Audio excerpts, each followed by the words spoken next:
आंनि फिसाजो सासे लाना थांबानो 2 बोसोर 5 मासनि सोलायनाय सोमोन्दै लेंहरफिननायनि सोमोन्दै लेंहरफिनलायलायनाय मानाय ओमफ्राय थांफिनगोन मागोन। हेल' लोगोफोर खुलुमबाय। आङो दिनै बेसेबांबा गोबावनि उनाव फिन मोनसे जाथायनि सायावहाय भिडिअ लाबोदों आरो बे जाथाया गोदान नङा होमबा नोंथांमोन? जाथाया जाफ्लेबाय थानायखा। दा नोंथांमोनहा सिगांनि बे सुंद' भिडिअखौ नायनानै एसेबाबो जाथायनि सायावहाय बुजिखाबाय जानांगौ। अब्लाबो नोंथांमोनहा जाथायखौ गुवारै मिथिनो थाखाय भिडिअखौ गुदिनिफ्राय जोबजासिम नायनानै जेसेबां हायो एसेबां शेयार खालामनानै हो आरो नोंथांमोनहा कमेन्ट खालामनो दाबाव बे जाथायनि सायावहाय। दा बे जाथाया ओरैबायदि जादों नोंथांमोन, चिरां डिस्ट्रिक्टनि सासे फंबाया बे भिडिअखौ बानायनो थाखाय आंनिसिम खावलायहरनायलाय आं लाबोनाय जाबाय नोंथांमोननि गेजेराव।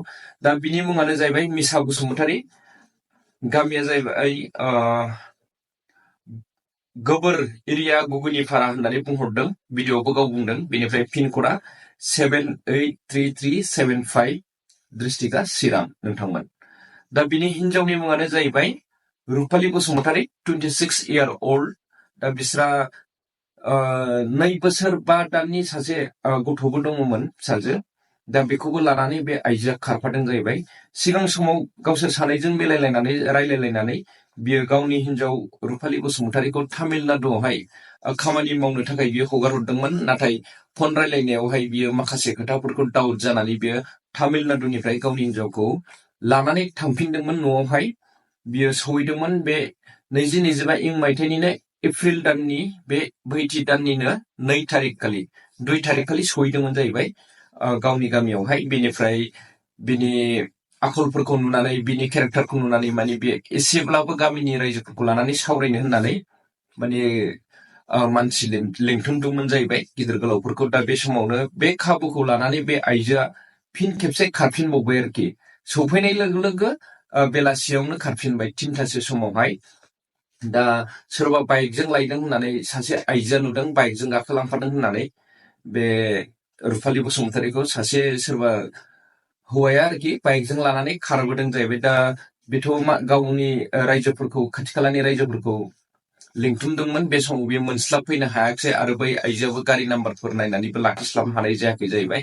दा बियो माने 2 व्हिलार बाइकजों खारबोनानै बेनिफ्राय गावनि सासे बे जे गथ' दं होनबा हिनजावसा 2 बोसोर 5 दाननि बे फिसाजोखौबो बियो लानानै खारफाबाय। दा मिसा बसुमतारी बिथाङा माने गावनि बिसि आरो फिसाखौ मोनफिननो थाखाय हांख्रायदों रायजोफोरनिसिम। बिनिखायनो नोंथांमोनहा एसेब्लाबो मदद खालामदो, जाहाथे बे भिडिअखौ शेयार खालामनायनि गेजेरजों सोरबा सासेया नुसननानै आं जे स्क्रिनाव होनाय नाम्बार बेवहाय नोंथांमोनहा खोन्थाहरनो हायो।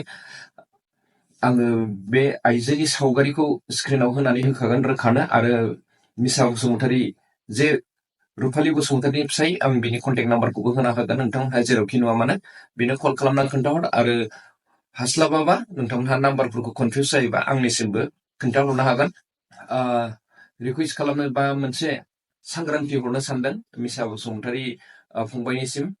दा नोंथाङा बे भिडिअखौ ससियेल मिडियायाव हगारनाय लोगो लोगोनो नोंनावहाय सोरबा माखासे थगायनानै जाग्राफोर दं, बिसोरो कलबो खालामनो हागौ। नोंनि बिसि फिसाखौ जोङो उमुक जायगायाव मोनबाय, जोंनो एथ' थाखा रां हर होननानै बेफोरबायदि बिहरनो हागौ। दा नोंथाङा बिदि सोरबा जुदि नोंनाव फैसा बिहरोब्ला नोङो भिडिअ कल रायलायग्रो, बिनि उनावहायसो नोङो बेफोरबायदि लामायाव थां, नङाब्ला नोंखौ माने थगायनोबो हागौ आरोखि। गोबां थगायजाबाय बेफोरबायदि ससियेल मिडियायाव भिडिअ शेयार खालामखांनायनि उनावहाय गाब्रायनानै नोङो थाखा फैसा बिहरोबा हरनो नाङा। दे जेखि जादोला नोंथांमोन, बे फंबाय बानायनानै हरनाय सुंद' भिडिअखौ नायलांदिनो फैदो बिदिब्ला। खुलुमबाय रायजोफोर, आंनि मुङा मिसा बसुमतारी। आङो चिरां डिस्ट्रिक्ट सान्थिपुर गोबोर एरिया गुगुनिपारा गामिनि। आंनि हिनजावा खारनानै दङ, मैया एप्रिल 2 तारिखआव खारनानै दङ। सिगांनि समाव बियो तामिलनाडुआव थांदोंमोन। तामिलनाडुआव थांनानै मैया एप्रिल 2 तारिखआव न'आव सफैफिनदोंमोन। फुंनि 4टा बाजियाव न'आव सफैदोंमोन। बिनि उनावहाय बियो 4टा ओइदिनखालिनो बियो न'आव सफैनाय लोगो लोगोनो बियो खारफिनदों। बियो 3टा बाजियाव खारफिनदों, साननि 3टा बाजियावहाय। आरो तामिलनाडुआव थांनायनि खारनखौबो आं खोन्थानि। तामिलनाडु तिरुपुराव थायोमोन। Tamil Nadu Tiruppur rail station Sunday मार्केटआव थायोमोन बियो। आरो थांनायनि खारना जाहैबाय, आङो माखासे केस दं गोनांखाय आङो थांनो हायैनि थाखाय आङो मास मोनफ्रोमबो केस दङखाय आङो थांनो हायैनि थाखाय जोङो सानैजों गोसो मिलायलायनानै थिनहरदोंमोन। गोसो मिलायलायनानै थिनहरनानै थांनानै मास मोननै मोनथामल' मावनानै फै होननानै आंबो बुंदोंमोन, गावबो जागोन दे होनदोंमोन। नाथाय तामिलनाडु थांनानै बियो दस्रा हौवाफोरजोंसो लाइन लाहैबाय बियो। आंबो सानाखैमोन बिदि जागोन होननानै, एफा मोजां गोसो मिलायनानै थांनायखाय आंबो सानाखैमोन बिदि जागोन होननानै। आंबो गोसो फोथायनानै थिनहरदोंमोन, दाहारफ्राल' जोबथोंसै होननानैहाय आंबो थिनहरदोंमोन। आरो बे थिनहरनाय समावनो गावनि फेसबुकआवहाय आङो लगइन खालामबाय।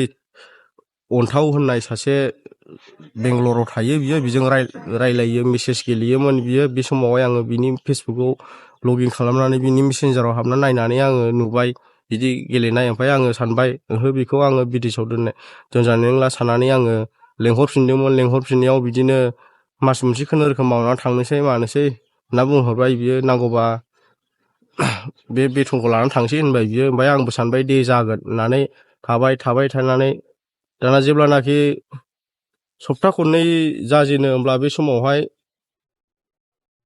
समावहाय बियो आंजों एकदम स्कुला आंखौ मोजांखौनो माबाला, बियो आंजों मोजांखौनो रायलायहरला। बे समाव आं सानबाय बिनि गोसोआ आरो सोलायबावबाय सानबाय आङो। जेब्ला आङो माबायो अब्ला आंजों बिदिनो दावराव दावसि हरबाय। ओमफ्राय थांबाय आङो, लायनो थांबाय आङो। जेब्ला लायनो थाङो होमब्ला आङो बेखौ लोगो मोनहैबाय। लोगो मोनहैनानै बिदिनो कम्पानियाव एसे एनै दावराव जाबाय। आं लिंबोयो, बे फैया, लिंबाबो फैया। ओमफ्राय बेवहाय जोंनि बर' मानसि दङमोन बे कम्पानियावहाय। बेवहाय सासे आदाया बिराद मोजां माबानानै रायनानै बुजायनानै माबाबाय, थिनहरबाय। रायबायबो बुंबायबो बुजायबायबो थिनहरबाय।